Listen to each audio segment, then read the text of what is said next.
Hello and welcome to the next video of my World's 2022 preview series where we're going to cover Chief Esports Club, the representatives from, damn it, I didn't write it down, LCO, Oceania, Australia, New Zealand, etc. Coach is Babip. Babip has been a player in the last 3 Worlds, so actually he is chovying going to Worlds with the 4th different team in 4 years.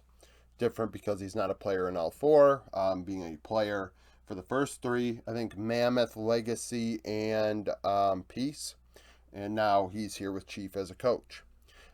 He is 10 and 15 between those 3 world appearances.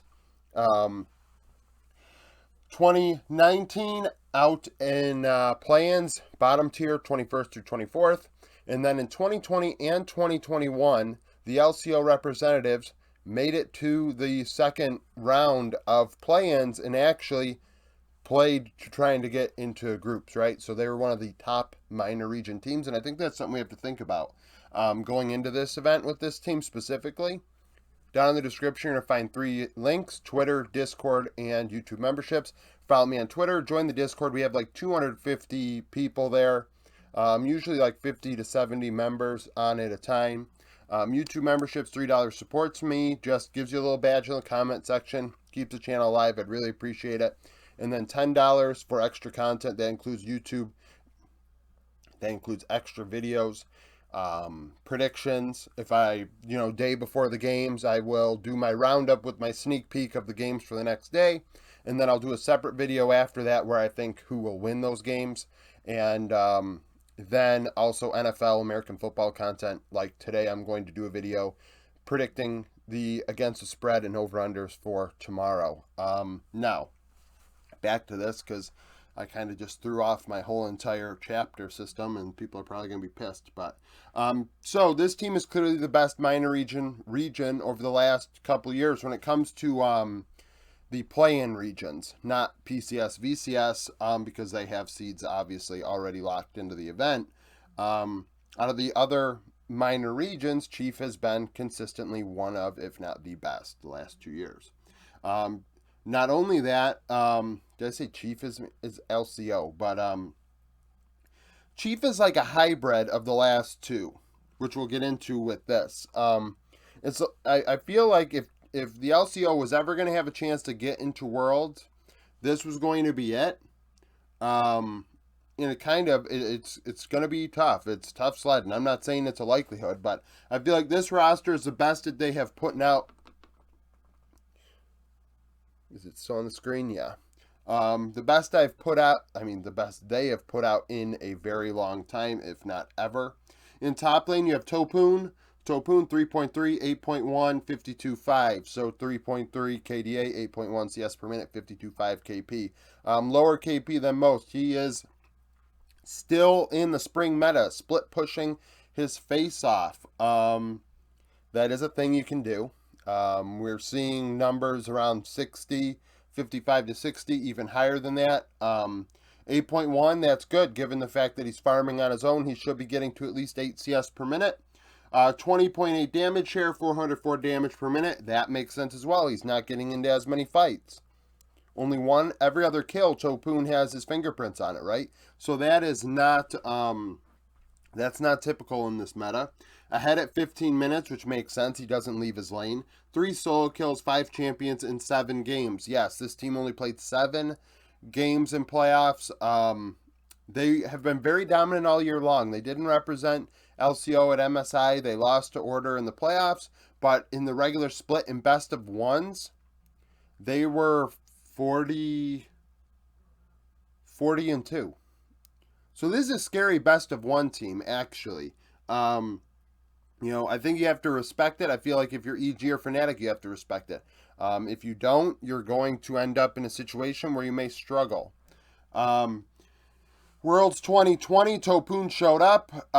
They would be out in the last stage of play-ins on Legacy. He went 3-5, 2-1-4, KDA, 6.8 CS per minute, 70.4 KP. Very different than his stats from summer, right? We have the complete opposite. He's not farming that well at only 6.8. That's actually very bad. And then 70.4 KP, getting into a lot of fights. And if I recall correctly, Topun was definitely one of those guys that was kind of like, I think he was playing a lot of Ornn or something. And that's kind of what his vibe was in top lane, just playing tanks and trying not to lose lane too hard. Hopefully he's taking the next step when you're going against Beyond Gaming and the like in the Group A, group. I would hope that he'd be able to stand his ground. There are no exceptional top laners in Group A, in my opinion. Wonder and Impact obviously are like good, but good relative to minor regions. They don't have like that, factor anymore where they're going to like dominate lane. I just feel like they're not very lane dominant players anymore. In the jungle, we have Arthur. Speaking of dominant, Arthur is what made things go for Chief, in my opinion. He is very good. His stats are very good. Former LCK jungler, or at least Challengers jungler, was in the HLE system. 5.8 KDA, 5.3 CS per minute, 75.8 KP. Those are the numbers that I've been looking for. I say every video, if you're new to the video, if you've been watching it, just skip about 30 seconds. But 70 KP is pretty standard for me. If you're a jungler, you need to make things happen. And if your KP is not that high, your farm better be higher than most, because you have to be doing one or the other. If you're not getting kills, I know we don't have a stat, and I wish there was a stat, jungle proximity to gold, to figure out how much a jungler actually was impacting a lane if they don't get a kill or don't get a turret necessarily, right? Or if they get a Drake, how much is the gold value on that Drake over the aggregate of the entire split? So over 7 games, he farmed well and got into 3 of every 4 kills, right? So Arthur actually is very impactful. 14.2 damage share, 265 damage per minute. Damage share is pretty high. And we're going to find out that actually this team's damage share is kind of wacky. Mixed at 15 minutes, that means that when you look at gold, CS, and XP on Games of Legend, not all of them are positive or negative. I believe he's ahead in gold, but behind in XP. 2 solo kills, 3 champions in 7 games. I think it was the, Trundle, Wukong, and Lee Sin. No experience at international events. Arthur was like really, really cracked though throughout summer. There were some games where he would just like absolutely dominate, and some weeks really that he absolutely dominated. So, I mean, this entire team was extremely, extremely dominant. That's without a doubt. Tally and mid, also another very good stat line, and that's what's going to be the case with this team when they dominated so much. 7.7 KDA, 9 CS per minute, 73 KP. So what I'm getting from this is we have the jungle and mid laner going around and making things happen, but also Tally is getting his farm. 9 CS per minute is very good. It's above 8.5. 9 is, if it drops to 8.5 at Worlds, he is probably going to be better than most of your mid laners at this event in play-ins.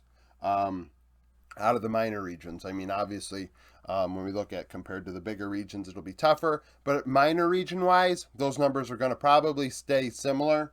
7.7 KDA, doesn't die a lot. 73 KP, like I said, he gets around. 21.9 damage share, 325 damage per minute. That's very weird. 21 damage share indicates to me he's not doing much in damage. He's not dying a lot. He's playing a more supportive role. So, is this team all keying on Reyes to carry in the late game? Probably. Like I said, Arthur is what makes things happen, gets Reyes ahead, gets the team ahead, but it looks like Reyes is the one that they put all the eggs in the Reyes basket by the end of the game, right? Mixed at 15 minutes, no solo kills, 4 champions in 7 games. His champion pool is a bit weird. We had Ari, which is common, but then we had Seraphine, Swain, and Galio. So 3 champions. Well, Swain is not support, but we had a couple Seraphine games in there and a Galio game. 3 games where he's probably taking his foot off the gas a bit and, just trying to keep Reyes alive. 2020 Worlds and 2021 Worlds, he was on both Legacy and Peace. 8 and 12 between those 2 events. 197 KDA, 814 CS per minute, 68.2 KP. Given that this is a better team than both of those, we have the hybrid of both of those teams. I would not be surprised if a CS per minute is higher. Like I said, I expect it to be around 8.5. If it's lower than that, then this team is not doing as well as I thought they would, really. 8.14 is definitely below where you want to be, especially because he was in play-ins. The fact of the matter is, he was against a lot of similar competition. It wasn't against the elite of the elite. 68 2 KP, so he gets around, not a selfish mid laner at all. Bot lane Reyes. Reyes was in the LCS last split. Well, was it last split? No. I don't think so. It was split before. Last year. His Worlds 2020 run got him a shot in a major region. 7.2 KDA, 9.7 CS per minute, 81.5 KP. A lot of fighting with Reyes involved. 4 out of every 5 kills. He doesn't die much. He farms well. He is a major region level 80 carry. Does that mean he's a higher end? No, but I think that if he was in the LCS, he'd be better than some of the bottom 80 carries. 34.3 damage share, 644 damage per minute. 34.3 damage share indicates all we need to know, right? Everything is coming out of Reyes. Reyes is the one doing the work when it comes to dealing damage. Ahead at 15 minutes because everybody's like, let's get Reyes ahead and ride Reyes to the end. No solo kills, 3 champions in 7 games. I believe Zeri was his most played. Then Aphelios and Zaya. Like I said, Worlds 2020, he had a good run. 3 and 5, 193 KDA, 865 CS per minute, 71.4 KP. That would launch a chance at a major region, as I said. Reyes is solid. I don't think he's going to be the reason they lose. Looking at the event in general, I believe that in Group A, he's probably going to be competitive with Wako, I think. And that is the matchup, along with DFM, right?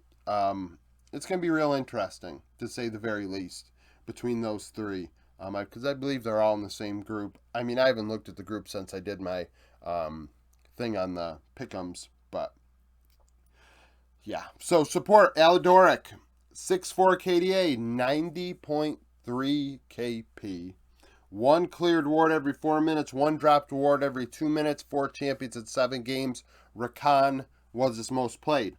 90.3 KP is the highest I've seen.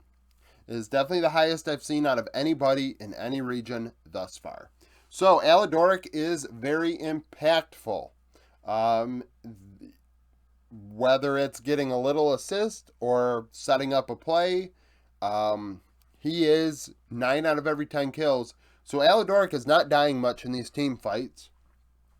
And maybe he's the best player on the team right now in terms of making things happen and staying alive. Those are pretty nice stats. Now, is he going to go to a major region? Probably not at this point in his career, but at the same time, he was at Worlds last year.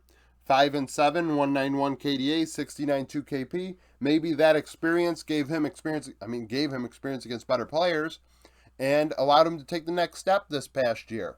That's something we have to think about when we think about the players that have been to Worlds once or twice, that experience is going to give them a different vibe than what the LCO is offering. Minor region players and LCS players, especially the young ones, are going to benefit from playing against better players. Solo queue is obviously not going to give you that vibe. OS solo queue, I'm sure, is not the strongest solo queue region. So, when you go against bigger, tougher players, you're going to have a better look and a better gauge of where you're at and what you need to improve on. And I feel like this team benefited from that the last couple years, and now we have a hybrid of them both. Obviously, the LCO is not the richest region in the world. It's now pretty much an LCS minor region, given that the import rule is taken away.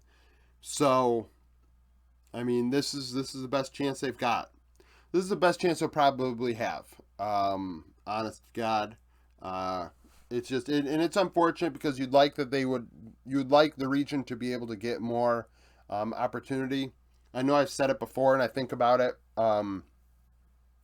MSI I think should go around to the minor regions. I don't think it should go to major regions. I think Worlds can go to major regions, and minor regions can get MSI, which is, upset some people because I think they're, you know, we're looking at maybe poorer places around the world, and people see, the areas in those regions, and they're like, I don't know, they're worried about safety, they're worried about money, they're worried about this and that. Can they pull it off? And frankly, Australia, I think, could easily pull it off. But you look at even other regions, Latin America, we're going to see how Mexico City does play-ins. If Mexico City does a good job, maybe you say in a couple of years MSI goes to Mexico City, right? Istanbul's obviously a very big place. Go to Istanbul in Turkey. They've had it at Vietnam, have it at Sao Paulo or Rio de Janeiro. Obviously, they've put up big events in the past, way bigger events than League of Legends.